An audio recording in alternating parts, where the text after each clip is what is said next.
Kayu Tangan adalah jalan legendaris Malang yang kini tergilas zaman. Sempat menjadi pusat perdagangan dan jalan utama di masa lalu. Kayu Tangan kini berangsur mulai memutar kegemilangannya dan sejarahnya.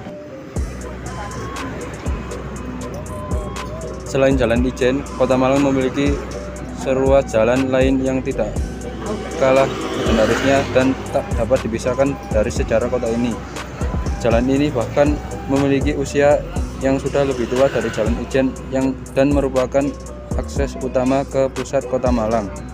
Hingga saat ini, jalan ini tak pernah sepi dan selalu dilewati oleh lalu lalang pengendara. Jejak-jejak lawas masih dapat dinikmati di jalan ini walaupun sudah mulai banyak bangunan kuno yang dibubarkan. Ya, jalan ini adalah Jalan Kayu Tangan atau yang kini disebut juga dengan Jalan Basuki Rahmat. Kayu Tangan pada masa lalu merupakan pusat pertokoan sejak era Hindia Belanda. Berada di sebelah utara alun-alun Kota Malang, jalan ini merupakan penghubung utama antara wilayah Malang yang sudah mulai berkembang di medio akhir 1800-an dengan berbagai daerah di sebelah utaranya seperti Surabaya atau Pasuruan. Daerah ini pada masa-masa awal pendirian Kota Malang juga dilintasi oleh jalur tram yang menghubungkan berbagai tempat di Kota Malang.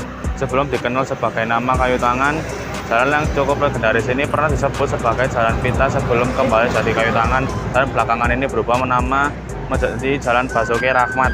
Wilayah Kayu Tangan ini bermula dari pertigaan Oro-Oro Dawa depan PLN hingga memanjang ke selatan hingga persis sebelah utara alun-alun. Terdapat beberapa sumber yang menjelaskan asal nama yang unik dari Kayu Tangan ini. Ada yang menyebutnya berasal dari penada arah di pertigaan Oro-Oro Dawa yang pada saat itu menggunakan bentuk tangan yang sedang menunjuk ke berbagai arah dan berbuat dari kayu. Namun dari cerita lain disebut juga bahwa nama ini berasal dari daun aneh yang dimiliki oleh jajaran pohon yang ada di wilayah Kayu Tangan. Konon daun dari pohon tersebut membentuk telapak tangan yang berkembang sehingga muncul nama Kayu Tangan. Setelah Kota Malang berdiri, wilayah Kayu Tangan semakin berkembang dan merupakan pusat perdagangan dari Kota Malang.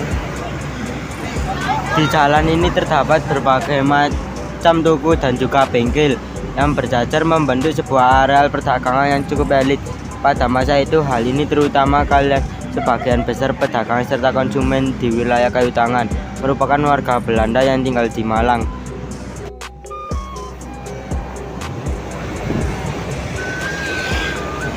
Kegemilangan wilayah Kayu Tangan sebagai sentra pertokoan mulai bertahan meredup pada media 1950-an, berkembang berbagai pusat perbelanjaan serta wilayah Malang yang semakin meluas, mengakibatkan wilayah ini semakin ditinggalkan. Pada saat ini baru semakin gencar terjadi banyak toko-toko lama yang sudah mulai tutup dan bahkan beberapa bangunan lama bersejarah telah dibongkar dan digantikan dengan gedung-gedung tinggi yang mulai bertambah.